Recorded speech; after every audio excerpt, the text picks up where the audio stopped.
Vamos então continuar a nossa leitura do livro Crônica de um Despertar, Meu Retorno ao Além. Livro esse organizado por Abel Glasser. E é Afonso que nos conta como foi a sua experiência depois da sua morte, na morte do seu corpo. Vamos lá. Na leitura anterior, vimos que Afonso ainda não entendia que já não tinha o corpo vivo. Acreditava estar sonhando, mesmo depois de ter sido levado para a funerária. Seguiu com as suas recordações de sucesso da vida material, o único interesse verdadeiro que tivera a vida toda, e sempre desprezando valores de pessoas com interesses mais elevados. Terceira leitura. Detivemo-nos em outro ponto do trânsito paulistano, e ao meu lado parou um táxi. No seu interior encontrava-se uma senhora de bastante idade, amparada por um jovem de seus 15 anos. Imaginei tratar-se de um neto, literalmente carregando sua avó ao médico. O motorista, na condução, nem olhava para trás e parecia desprezar por completo a velha. Causou-me uma certa repulsa aquela situação que presenciava, pois representou-me que ninguém dava atenção à idosa mulher. O tempo era implacável com as pessoas, pensei. Infeliz daquele que ficasse velho, sem ter condições financeiras para suportar os seus caprichos. A pobre senhora deveria estar sozinha e dependendo da boa vontade de um menino que tinha a vida toda pela frente. Não querendo, por certo, cuidar da avó. Por esse motivo fazia-lhe um favor, e nem o motorista do táxi soubera compreender isso. Tornar-me-ia um velho sovina e insuportável. Resolvi. Pelo menos, quando as pessoas falassem mal de mim, estariam com razão. Se eu fosse muito bondoso e pródigo, ficaria sem um tostão e seria desprezado. No fundo, odiava a ideia de envelhecer e nem me passava pela cabeça morrer, apesar de saber inevitáveis ambas situações. Seguíamos mais rápido àquela altura do caminho. Provavelmente o motorista do carro fúnebre lembrava-se do seu atraso e, para evitar uma chamada do patrão, andou célere. Chegamos assim, em poucos minutos, a um local estranho, cuja porta de entrada era um grande portão de ferro que dava diretamente à via pública. Não havia letreiro de identificação, nem qualquer outro ponto de referência, somente um prédio branco e gasto, parecendo ruir, recebera-nos. O veículo fez uma manobra e estacionou. Vieram alguns homens de dentro do prédio, abriram a porta de trás. Transportaram o corpo para uma das salas e no caminho contavam piadas a respeito de velórios. Todos riam entusiasmados. Aquilo, confesso, chocou-me. Mesmo que não tivesse relação comigo ou com a perda de algum parente, achei que eles deveriam ter mais respeito com o defunto. Irritei-me pela primeira vez com maior intensidade. Os fios aos quais me referi anteriormente esticavam toda vez que aquele corpo afastava-se mais de 3 metros, aproximadamente.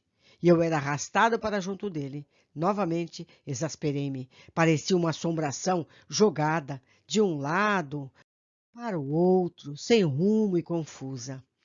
Fosse aquela a sensação de morte causasse, deduzi, e jamais iria pensar nisso quando acordasse. Trancafiado numa sala escura, ali permaneci por um bom período de tempo.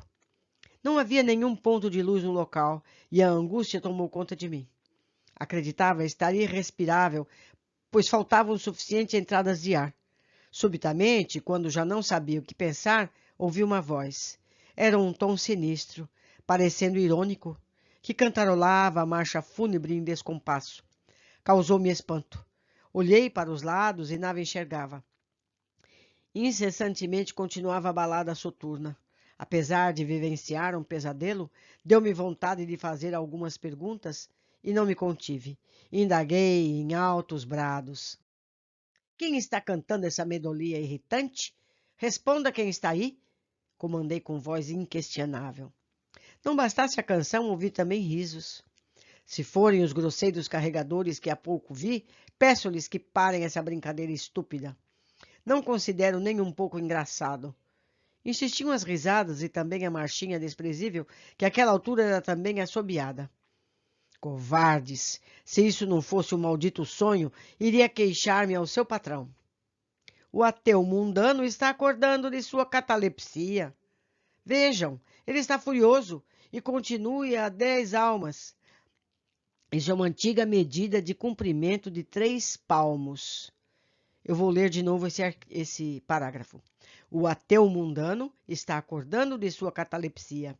Vejam, ele está furioso e continua a 10 aunas de seu próprio corpo, sem perceber que morreu. Ei, velhote, sois digno de pena! Agrediu-me subitamente uma voz na escuridão. Quem fala? Não o conheço, portanto, mostre-se. Como se atreve a invadir minha privacidade, atormentar-me em meu sono? Vá para o diabo! Vociferei convicto de estar a fazer cessar aquela provocação. Tendes o particular hábito de dar ordens, não é? Pobre de vós, ó morto! Em mim não mandais. Canto o que quiser e quando me aprouver. Há anos sou dono do meu caminho e ninguém irá ditar-me como agir. Diga-me ao menos quem você é e por que está me aborrecendo. Não vos interessa o meu nome? Chamai-me de ninguém. Ou melhor, prefiro que me chameis de guardião. Gostais? Guardião do quê? Confesso não entender. O que pretende guardar nesse quarto escuro? Risos. Forcei um humor que não era verdadeiro. Estais rindo de mim ou de vós? A vossa situação é dramática, não percebestes? Sois o motivo direto das minhas risadas, pois gosto de divertir-me em câmaras mortuárias como esta. Aqui passo grande parte do meu tempo, especialmente para encontrar vítimas como vós, para achacar. Não acredito que perco meu tempo conversando com uma criatura, fruto da minha imaginação, disse agastado. Quanto tempo necessitareis para perceber que estáis morto, ó criatura? Entendeis o que vos digo? Falo a vossa língua, apesar de forma arcaica? Esquecestes as lições de gramática e por isso não estáis entendendo a mensagem? Gargalhada. Deixe de asneiras. Você acha que é esperto o suficiente para confundir-me? Morto? Apareça à minha frente que lhe mostrarei quem está morto. Problema vosso, não meu. Divirto-me à custa de ignorantes como vós. Espero que aprecieis o conforto proporcionado por esta funerária. É uma das melhores da cidade. Vossa família gostava mesmo de vós, pois vais gastar um bom dinheiro somente para enterrar-vos. Risos. Ah, em breve virão maquiar-vos. Espero que vos sintais à vontade. Até breve, desconhecido. Vou continuar meu trajeto. Felizmente, considerei, aquele tormento cessou e voltei à escuridão silenciosa, bem mais gratificante. Entretanto, após algum tempo, aquelas palavras jocosas começaram a perturbar-me. Por um momento, passou-me pela cabeça a ideia de poder estar de fato morto. E se assim fosse, o que iria fazer? Como sairia daquela situação? Seria ridículo enfrentar tão cedo a morte, pois não acreditava em Deus, a não ser para contentar o padreco da minha cidade natal. Nem tampouco em vida após a morte. Talvez com a idade avançada pudesse começar a pensar no assunto e achasse alguma solução para o impasse. Mas não, com 40 e poucos anos. O mais razoável, no entanto, era manter a hipótese de sonho, ou melhor, do pesadelo. De repente, iria acordar e constatar o dilema imaginário que enfrentara. Seria uma hilária situação para contar aos amigos, repetia para convencer-me. Uma coisa aborrecia-me realmente. Eu já estava saturado de sonhar. Queria voltar logo ao convívio familiar e, quando isso ocorresse, iria evitar de dormir pelo máximo pelo tempo que conseguisse, somente para evitar aquela horrível sensação outra vez. Como poderia despertar? Pensei. Talvez, se me concentrasse e colocasse todas as minhas forças nisso, poderia provocar atividade cerebral que, então, acionaria o sistema nervoso e pronto, estaria acordado. Assim fiz. Não sei quanto tempo. Perdi martirizando-me sem nada conseguir. Aquele estado sinestésico que atingira deixava-me confuso e sem rumo. Voltei às minhas recordações. Lembrei-me do dia em que um de meus filhos voltou da escola e desejou falar comigo. Queria saber o que era uma relação sexual, termo que ouvira naquele mesmo dia na sala de aula.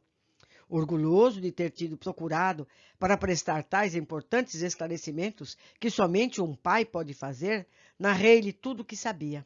E não era pouco. Pedro, com 12 ou 13 anos na época, ouviu-me atento.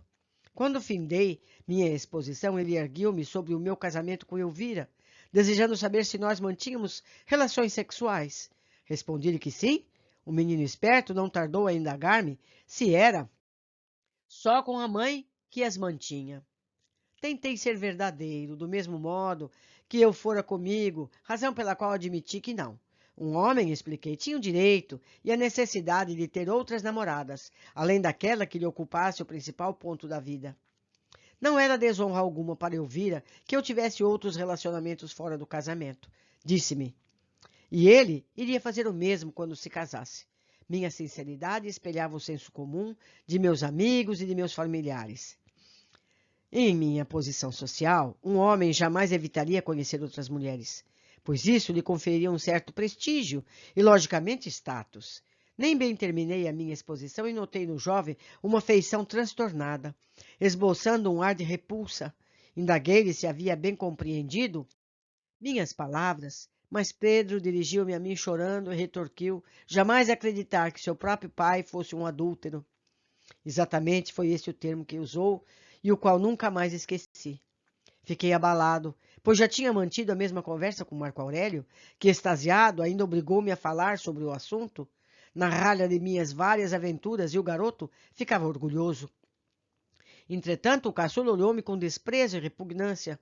Não sabia o que lhe dizer quando Pedro fez-me prometer nunca mais dizer isso, com satisfação, para ninguém. Jurou não contar a Elvira pela minha confissão, mas ameaçou fazê-lo caso percebesse que eu estivesse prevaricando fora de casa. Aqueci, mudei rapidamente de assunto. É óbvio que continuei a agir como fazia antes, mas procurei ser mais cauteloso, porque além da minha esposa, tinha também a fiscalização do meu caçula. Contava somente com Marco Aurélio para acobertar-me as furtivas escapadas extraconjugais. E ele o fazia com prazer. Pobre Cíntia, pensei, devia estar na mesma situação de Elvira e nem ao menos desconfiava. Provavelmente o culpado dessa atitude do meu primogênito seria eu, em face dos conselhos que lhe dera ao longo da infância e adolescência. Interrompeu minhas ideias a abertura abrupta da porta e o acender das luzes. Entrou uma mulher de idade avançada, trajando um conjunto de saia e blusa, confeccionada em pano barato de cor preta, sem nenhum detalhe que pudesse conferir-lhe algum toque de graça. Ela usava tanta maquiagem que achei estar num circo e não num morgue. Àquela altura já havia percebido que meu sonho desenrolara-se na funerária, pois o coadjuvante da minha imaginação, chamado Guardião, informara-me, além do que o veículo que transportou o corpo só poderia ter ido para um lugar assim.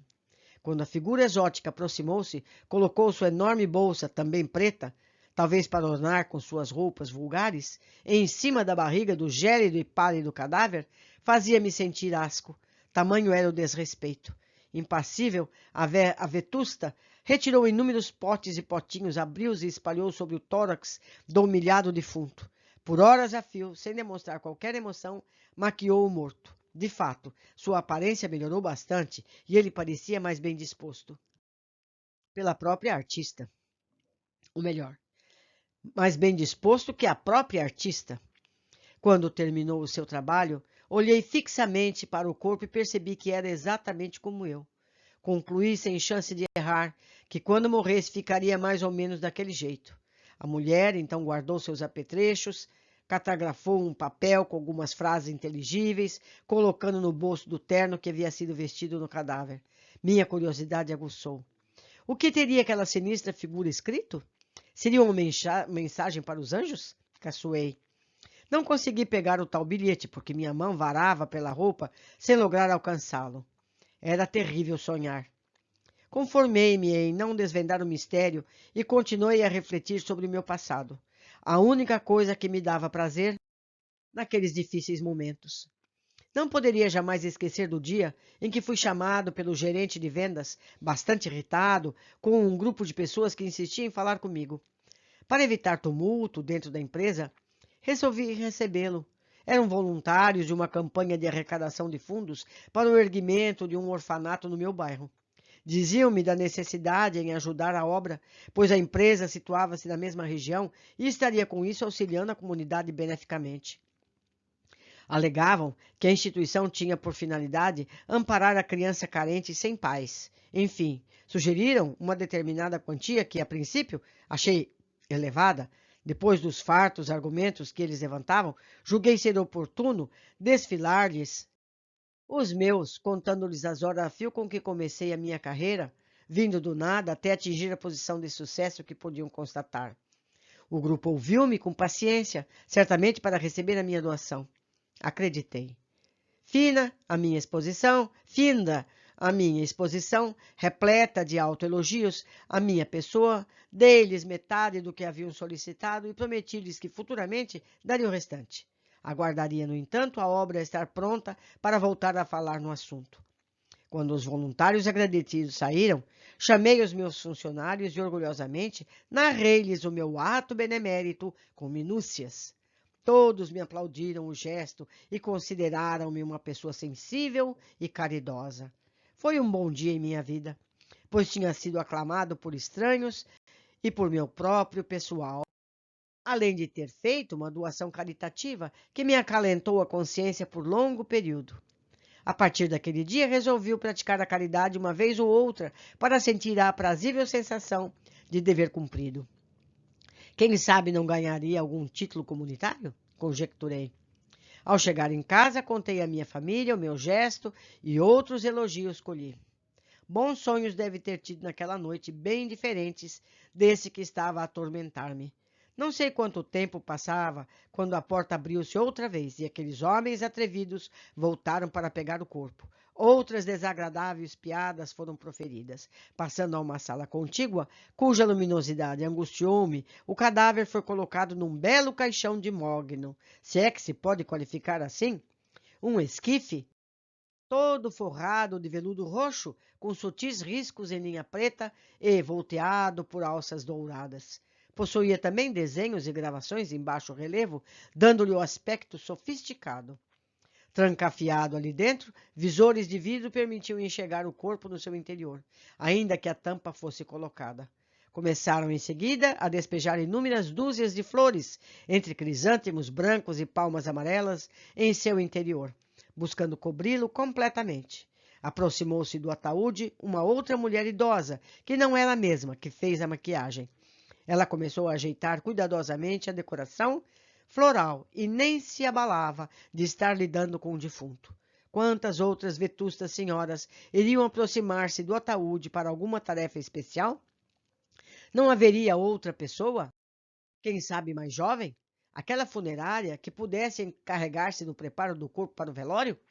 O meu inconformismo era grande, pois não bastasse os homens que contavam piadas o tempo todo, havia uma série de velhas carrancudas que passavam horas ao meu lado entregues ao trabalho de embelezamento de um morto. Aquela situação causava-me asco e irritação, pois ninguém estava preocupado com a pessoa que faleceu. Todos queriam cumprir logo suas tarefas para estarem livres. Não havia o menor respeito naquele lugar, concluí. Fazia tempo que não vi um único sorriso de quem quer que fosse. Era um pesadelo angustiante, porque sério, soturno e mal-humorado. Pareceram-me passar somente uns poucos minutos, mas acredito que foi muito mais, até que as pessoas começassem a chegar para o velório. Primeiramente entraram no recinto os meus familiares, todos cabisbaixos e chorosos, liderados por Elvira, vestida de preto, mas com muito bom gosto, num belíssimo taier de linho. Amparada por minha sogra, fiquei num átimo, feliz e orgulhoso ante a elegante apresentação dos meus. Entretanto, amargurei-me em seguida por não estar com eles desfilando por aquele acontecimento social.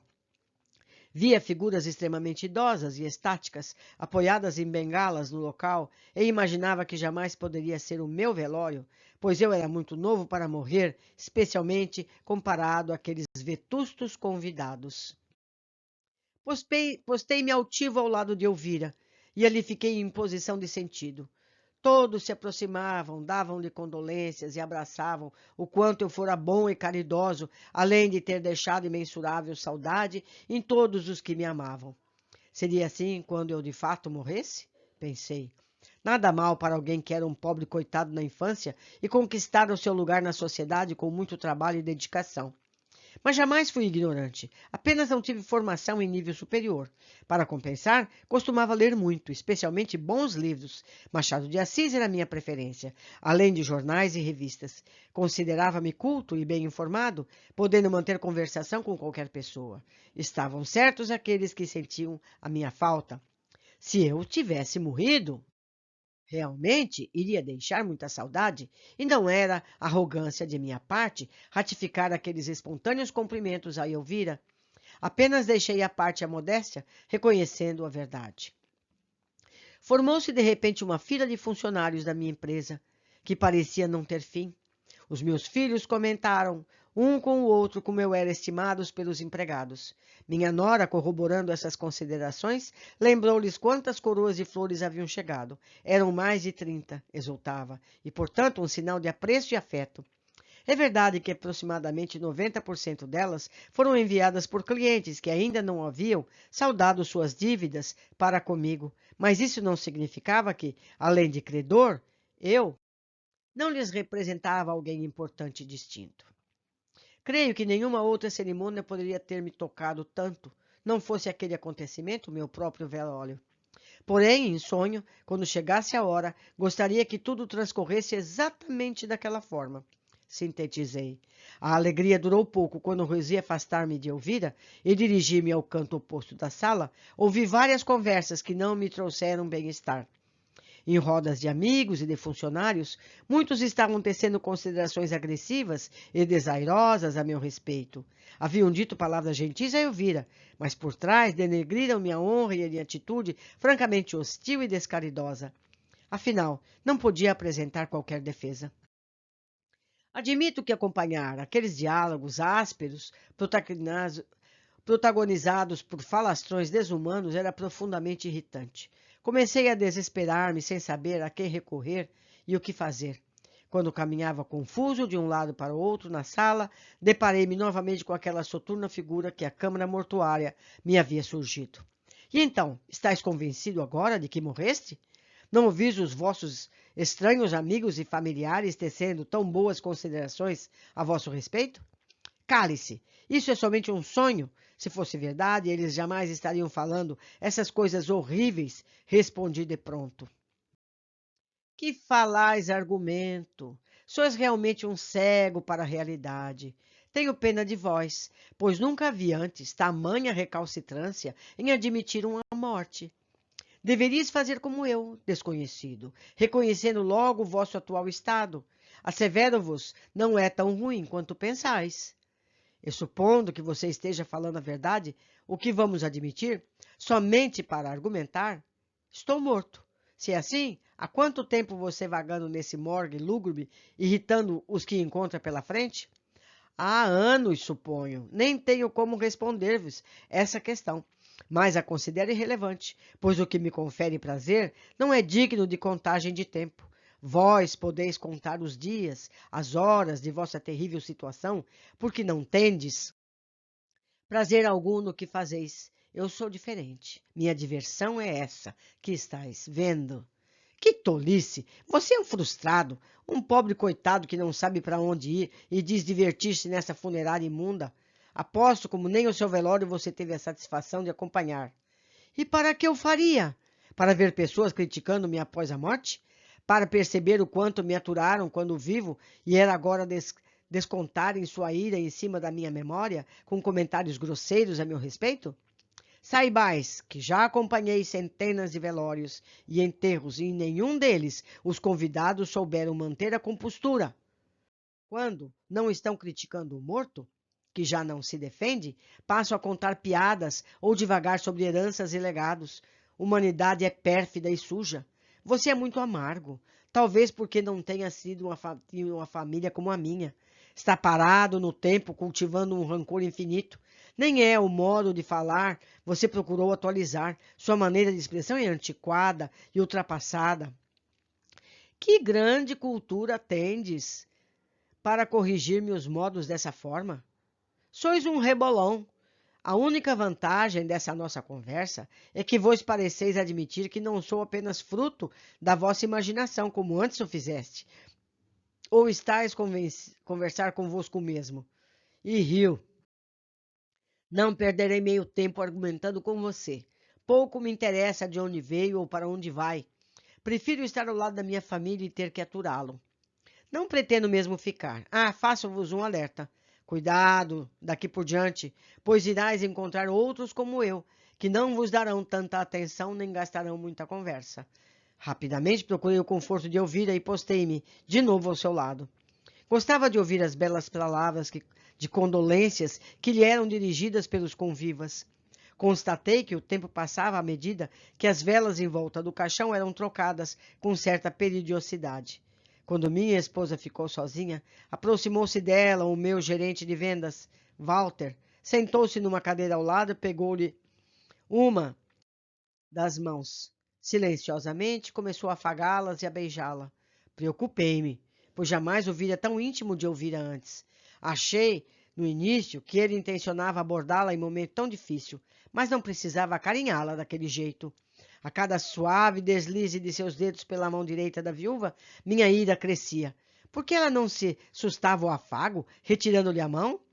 E se os meus filhos vissem aquela cena grotesca? Imaginei. Assim, permaneceram por muito tempo, o que me fez duvidar da integridade de ambos. Estaria sendo enganado pelos dois? Suscitei. Lamentavelmente não obtive resposta, pois meus filhos voltaram e começaram a discutir sobre um outro assunto execrável, a minha herança. Marco Aurélio acusava Pedro de ser um fraco, incapaz, portanto, de conduzir os meus negócios. O caçula atribuía ao mais velho os conceitos de desonesto e desleal como eu. Ora, não bastasse as mútuas agressões entre os irmãos, até o meu nome for envolvido nisso mais uma vez.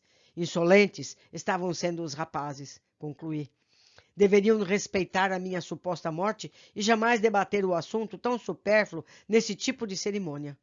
Por alguns instantes, contemplei todos os presentes no velório e não consegui encontrar em nenhum semblante a imagem do sofrimento e da dor. Estavam tranquilos, embora cansados, os que haviam ficado até aquela hora. Nem mesmo minha esposa conseguia manter-se chorosa o tempo todo. Desmistifiquei a imagem que tinha a respeito desse ato de velar o defunto. Imaginei que somente estranhos ficassem alheios à dor e tristemente constatava que também amigos e familiares esqueciam-se do morto, preocupando-se com assuntos inconvenientes. A situação criada tinha forte apelo de ironia socrática, pois minhas convicções iam caindo uma a uma, como se toda a minha vida fosse um imenso castelo de cartas. Não era possível um sonho tão real, voltei a pensar. Minhas emoções estavam afloradas, o coração angustiado, somente a razão permanecia turva e abalada. Recusava-me terminantemente a aceitar que havia morrido. Era uma decisão fruto de vários anos materialistas da minha jornada na crosta. Se tivesse que sofrer por causa dessa minha resignação, pensava, ainda assim seria um mal menor do que reconhecer o cruel fim proporcionado pela morte. Por alguns instantes, fiquei num canto meditando. Quando percebi, havia uma multidão de pessoas nas salas. Não era possível que vários convidados tivessem chegado numa fração de segundo sem que tivesse percebido. Deduzi. Olhei para os presentes e tentei reconhecê-los. Somente parte era familiar, a outra integralmente desconhecida. Buscava uma explicação quando um dos estranhos chegou a mim e indagou. Você é parente do morto? O que eu iria responder? Nada mais me era conclusivo e firme, tentei assim ser sincero. Pode-se dizer que sim. Afinal, é ou não é? O que lhe importa saber, redargui. Não banque o espertinho. Diga-me logo o que faz aqui, pois é a primeira vez que eu encontro. Sou parente do morto, arrematei sem muita convicção. Então conte-nos alguma coisa engraçada ou bizarra a seu respeito. Como assim? Ora, estamos aqui para dar boas risadas, e já que você conhece o defunto, conte-nos particularidades de sua vida mundana para que possamos nos divertir. Isso é um absurdo. Ponha-se daqui para fora, gritei colericamente, sem clara noção do que fazia. As outras pessoas desconhecidas aproximaram-se e começaram a gargalhar até perder o fôlego. Ele está nervoso, pessoal. Deve ser o próprio que morreu e não sabe. Que idiota eu fui?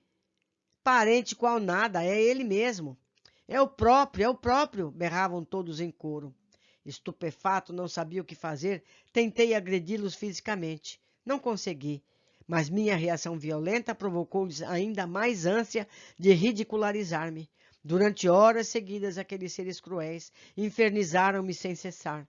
Enquanto riam e proferiam impropérios de toda a ordem, começavam a transformar-se e, como se fossem protagonistas de uma peça de terror, viraram criaturas monstruosas e grotescas, bem diferentes dos outros convidados. Pareciam seres não humanos. Assustei-me, de verdade, quando os vi. Eles entreolharam-se fixamente e continuaram rindo. Quando percebi inócuas as minhas reações, não tive mais qualquer vontade de expressar meus sentimentos e fiquei silente, porém contrariado. Se aquilo fosse um sonho, àquela altura já seria um autêntico pesadelo, e dos piores da minha vida. Para meu conforto, amanhecia, e os funcionários da funerária vieram buscar o caixão para conduzi-lo ao cemitério. Aqueles seres disformes retiraram-se apressados. Voltei a ter alguns minutos de calma, até que houve um tumulto no momento de fechar o esquife. Alguns familiares choravam, outros encenavam a surrada manifestação de inconformismo com a retirada do defunto. Concluí de imediato ser uma falsidade geral, pois haviam passado grande parte da noite conversando animadamente e contando piadas. Alguns discutiam herança e a viúva deixava-se afagar por um empregado. Que carinho poderia ainda restar? Enfim, eu mesmo já apoiava, indiferente, a retirada do ataúde, ainda que fosse diante das súplicas lacrimosas dos presentes. Fechado o caixão, lacrada a minha esperança de logo despertar daquele pesadelo nefasto. O corpo rijo foi lançado dentro do veículo preto, que arrancou dali seguindo por imenso cortejo de carros. Eu teria achado magnífica essa cena, caso não tivesse por um lado assustado e por outro irado. Partimos todos para o cemitério. Gostaria de ter ido juntamente com os meus familiares, nos seus luxuosos e velosos veículos, mas restou-me novamente a companhia desagradável do sarcófago, repleto de flores e véus rendados arroxeados. Naquela mesma minúscula janela, ficava observando meus filhos no meu carro, logo atrás de mim. Pedro parecia entristecido e dirigia, enquanto Marco Aurélio, com seu óculos escuro, adquiridos pessoalmente por mim na última viagem que fizera a Paris, não deixava os olhos expostos para eu saber se chorava. Estranhei vê-lo sorrindo de vez em quando.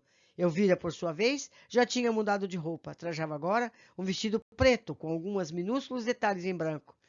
Talvez flores ou bolas, mas listras não eram. Estava elegante como sempre. Acompanhei-os toda a viagem com um olhar cobiçoso.